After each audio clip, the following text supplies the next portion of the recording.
Internazionalen arabera, desnutrizio moderatu eta larriak talde ahulen 46 baino gehiagori erasan dio.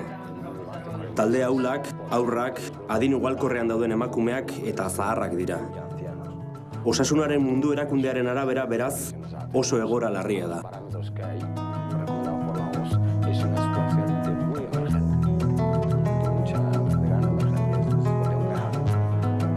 Hirurogeita hamarreko hamarkadaren hasieratik ona gaude egoera gogor honetan.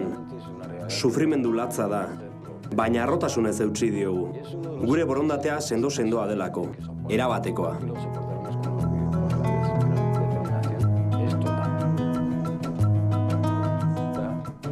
Azkenik, osasun azpiegitura dago. Kontsultategiak eta eskualdeko eta nazio ospitaleak. Oinarrizko osasun laguntza herritarrari gerturatzeko politika bat baitugu.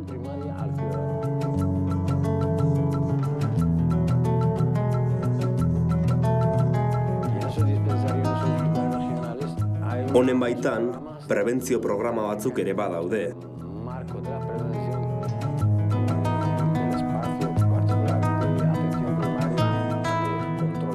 Haurdunaldiaren antzemate goiztiarra, haur osasuntsuak programa, non aldian behin haurrei azterketa egiten zaien, desnutrizio larrirako arriskuak antzemateko eta egoera moldatzen saiatzeko.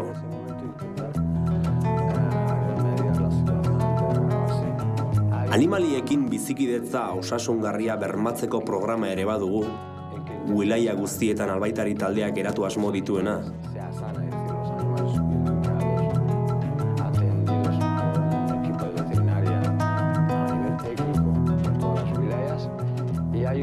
Baita dairetan eta zuzendaritza erregionaletan urak kontrolatzeko programa ere.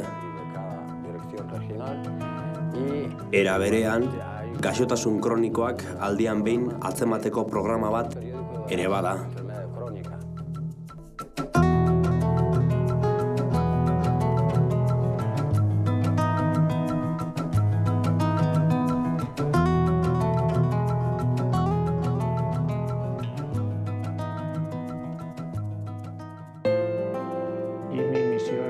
Oftalmologia proiektua koordinatzeaz arduratzen naiz.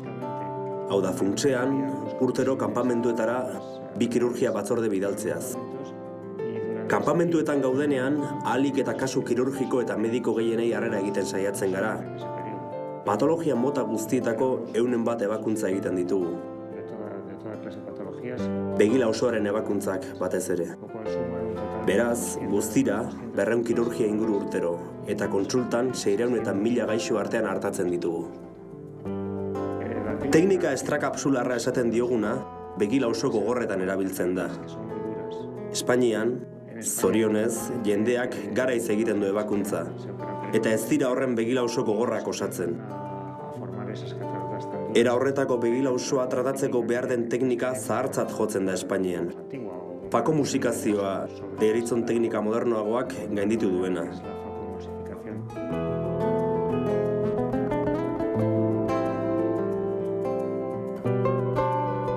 Azken teknika hori begila oso arinagoetan erabiltzen da.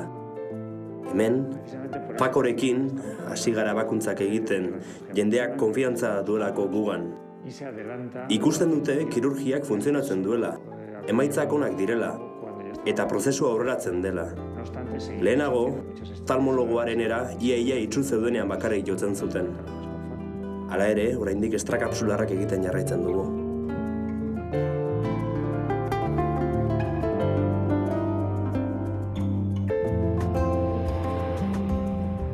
Badago ospitaleko azpiegitura mantentzeko programa bat eta era berean irudibidezko diagnostikoa beste gizako operazio elkarte batzuekin batera.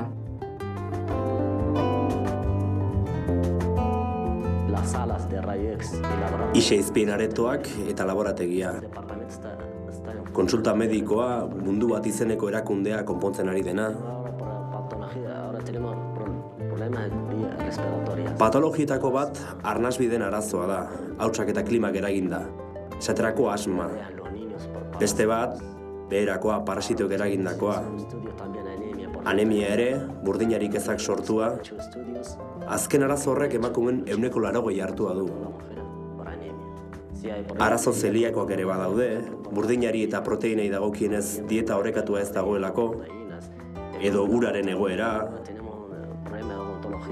odontologia arazoak ere badaude, orban horiak hortzetan, fluorosia, urak fluor gehiegi duelako, baita diabetea eta urdaileko arazoak ere.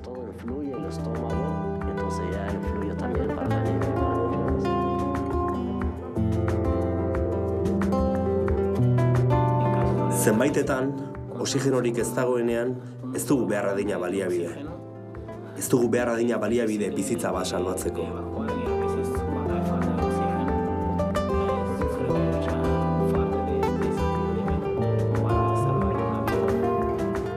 Nire ustez, bakoitzak zerbait egin behar du bere herriaren alde. Han zure familia dago, zure ilobak, zure herri guztia.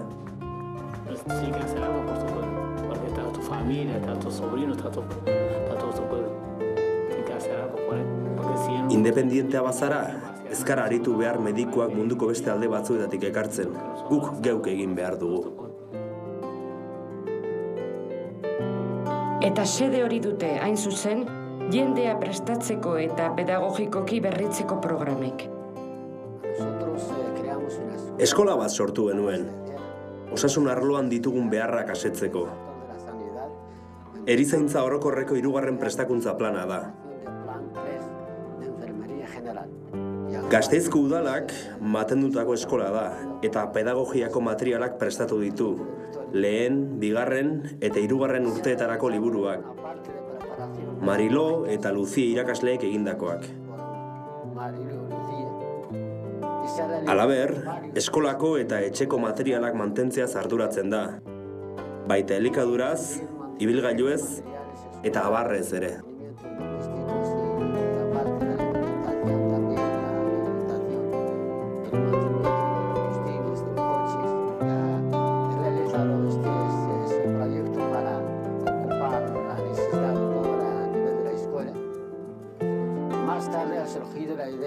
Ondoren, haur sahararren kopurua handitu izanaren ondorioz, emaginak prestatzeko gela sortu beharra ikusi zen.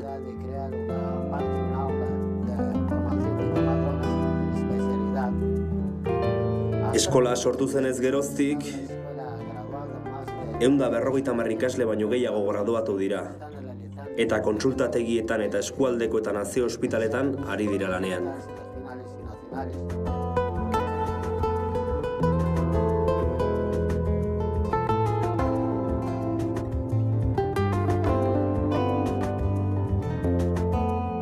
Indarre